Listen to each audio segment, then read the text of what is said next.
The studio's latest episode, The Golden Globes, brilliantly lampoons the absurdity of Hollywood awards season. Zoe Kravitz is up for the top prize for a movie that Matt greenlit, and rather than enjoying the show and simply rooting for his nominee to win, Matt spends the whole night desperately trying to get Kravitz to thank him in her acceptance speech. The episode masterfully escalates this excruciatingly hilarious premise as Matt talks to her producer, her agent, and her publicist, and even tries to add his own name to the teleprompter.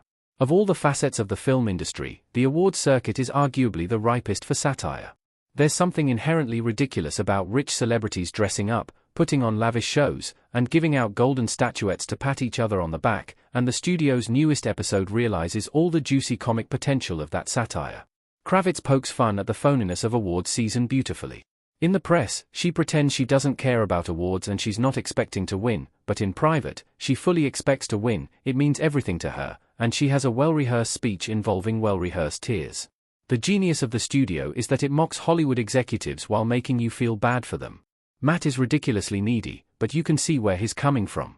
In a recent appearance on The Late Show with Stephen Colbert, Seth Rogen explained that he was once involved in a movie that won a Golden Globe, and at the afterparty, he saw an executive crying because they didn't get thanked.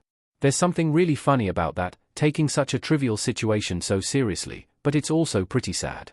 Executives like Matt live for the magic of movie-making, they dedicate their whole lives to it, and they don't get their names in the credits, so an acceptance speech thank you is all they have. Therein lies the genius of the studio. It doesn't just callously mock the petty first-world problems of movie executives, it also looks at their perspective and manages to get you to feel bad for them. Whether Kravitz thanks Matt in her acceptance speech shouldn't matter so much to him, no one watching will even notice, but he championed this movie and worked on it, and the only way anyone will know is if he gets mentioned at the Golden Globes. You can laugh at Matt's desperation, but you can also understand where it's coming from. The Golden Globes is the studio's most star-studded episode to date. Zoe Kravitz and Adam Scott give hilarious guest turns. Every episode of the studio has featured an impressive roster of A-list guest stars, from Martin Scorsese to Ron Howard to Ice Cube, but the show really pushes the boat out for the Golden Globes. Since it's set at an awards show with huge celebrities going on and off the stage, this is the most star-studded episode to date. Gene Smart, Quinta Brunson, Aaron Sorkin, and Zack Snyder all take the stage. There's a great running gag where almost every award winner thanks Netflix CEO Ted Sarandos, and Sarandos himself makes a hysterical cameo when he admits to Matt the thank yous are contractual obligated. Obviously, Kravitz takes center stage as a wonderfully blunt foil for Matt, and Adam Scott has a really fun supporting role as an old friend of Sal's. While he's accepting an award early in the night, Scott impulsively thanks Sal. This kickstarts a night-long tradition of every winner thanking Sal, which drives Matt up the wall.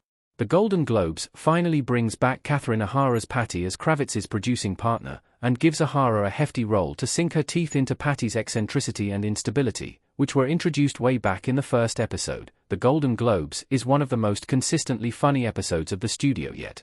The laughs come thick and fast, and they get bigger and bigger as the storyline escalates. It builds to the biggest laugh of the episode, maybe of the whole show, when Kravitz finally relents and decides to thank Matt, and then the mic gets muted on the last two words of her speech, Matt Remick. It's the perfect punchline to the episode, and it's also completely unexpected. This episode encapsulates the studio's ingenious brand of satire. It simultaneously ridicules Matt's neediness and compassionately shows you where he's coming from. It's that compassion that makes the show work so well. If it was just straight-up mockery, the studio wouldn't have this kind of staying power.